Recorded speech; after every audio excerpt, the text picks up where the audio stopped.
You like that? 0116. No, I don't like his ideas. I like his prose. Talking about What's more important, the ideas or prose? prose. You better say that. Ideas come a dime a dozen. Oh, look what I found. Yeah. Wait a minute, make another poem? Nobody knows who it is, I guess. I'll read this one, Well, and this one, To buy again.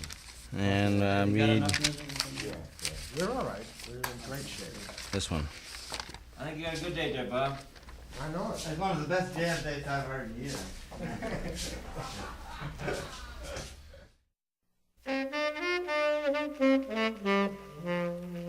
Oh, baby, baby.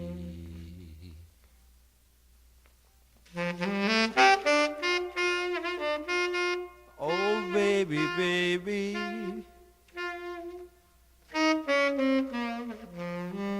I'm going to give you the railroad blues.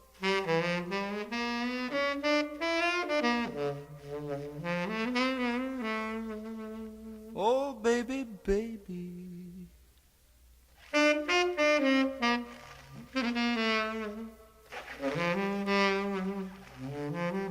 I'd put a block of wood under the wheels of the car and watch it writhe and crack.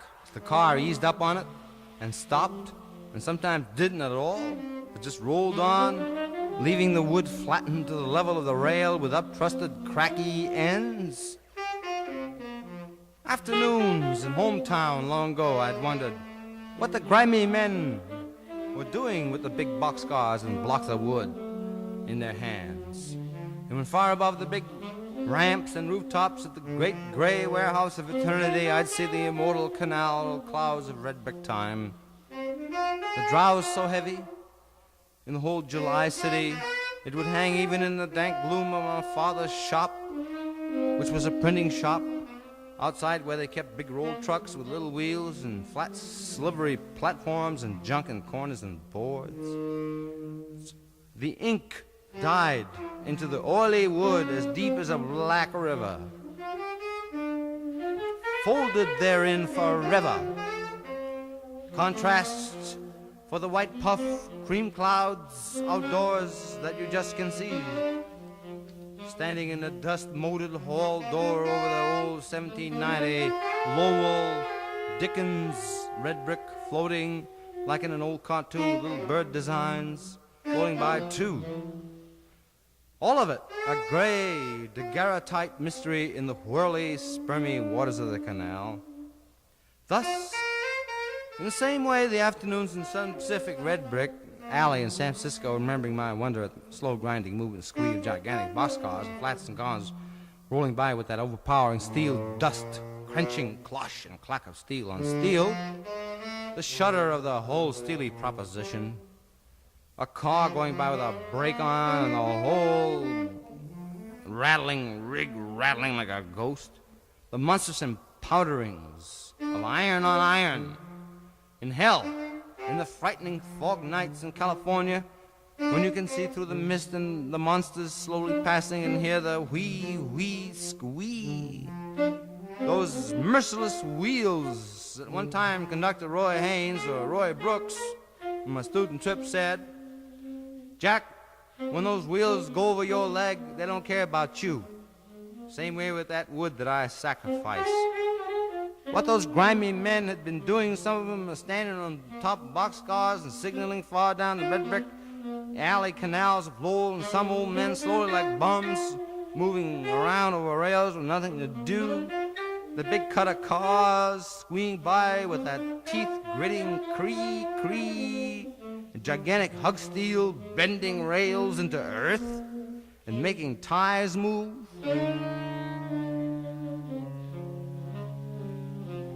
Now, I knew from working as on the Sherman Local on Sundays, we dealt with blocks of wood because of an incline in the ground that made kick cars stop going. You had to ride them, break them, and stop them with your blocks. Lessons I learned like, boy, tie a good brake on him. We don't want to start chasing that son of a gun back down to the city when we kick a car again. Him. Okay, But I'm playing the safety rules of the safety book. I've been reading the safety book every night, all night long, to the T. And so now here I am in the rear man of the Sherman Local. We've set out a Sunday morning preacher, blossom carved flowers and made curtsies, bows, Sabbath God 10. Everything has been arranged in that fashion and according to the old traditions reaching back to Sutter's Mill.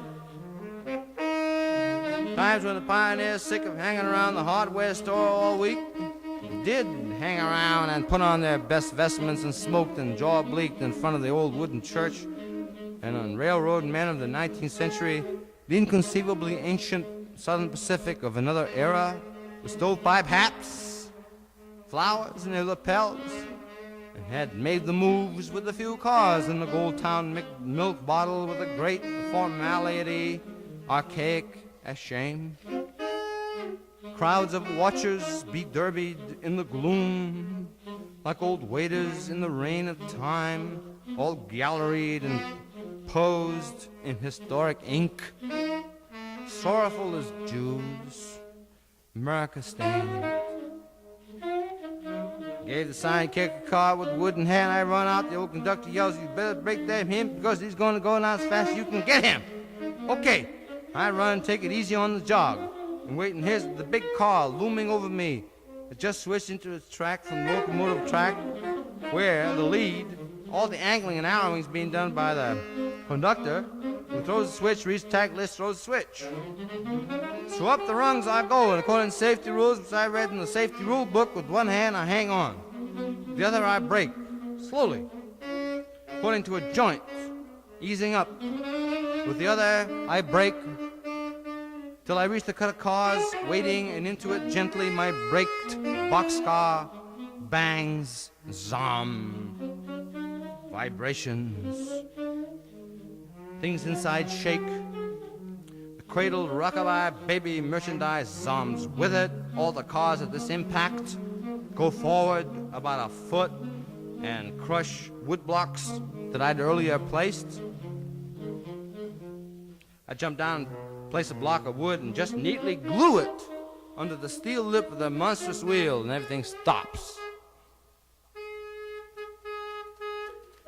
So I turn back to take care of the next kicked car, which is going down the other track and also quite fast. I jog, finding wood en route, run up the rung, stop it, safety rules hanging on in one hand, forgetting the conductor's tie a good brake on it. The conductor said to me something I should have learned then, as a year later in Guadalupe, hundreds of miles down the line, I tied poor brakes on 3 gondolas.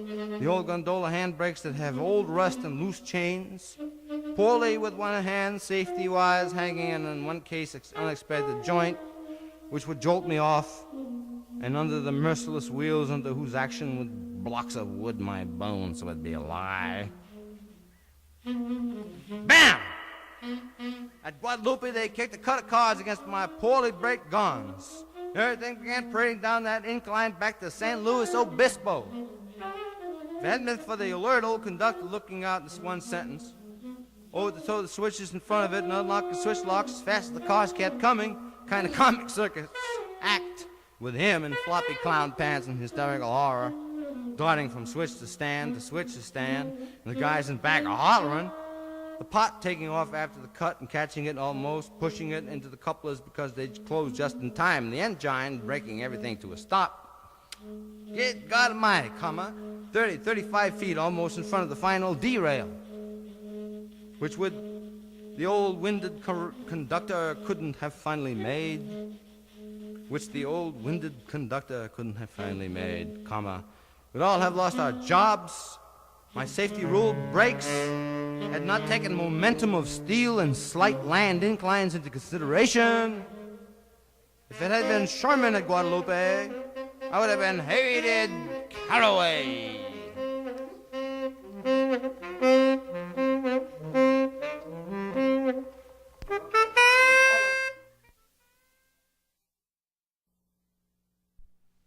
Let's go, huh? Yeah. You all through? Yeah, that's cool. Bill? We're all right. Actually, it's a beautiful album. There's some things in there that are just the end, you know? Oh, some things before are beautiful. Can you get home all right, Jack? Yeah, we got a car. Oh, good.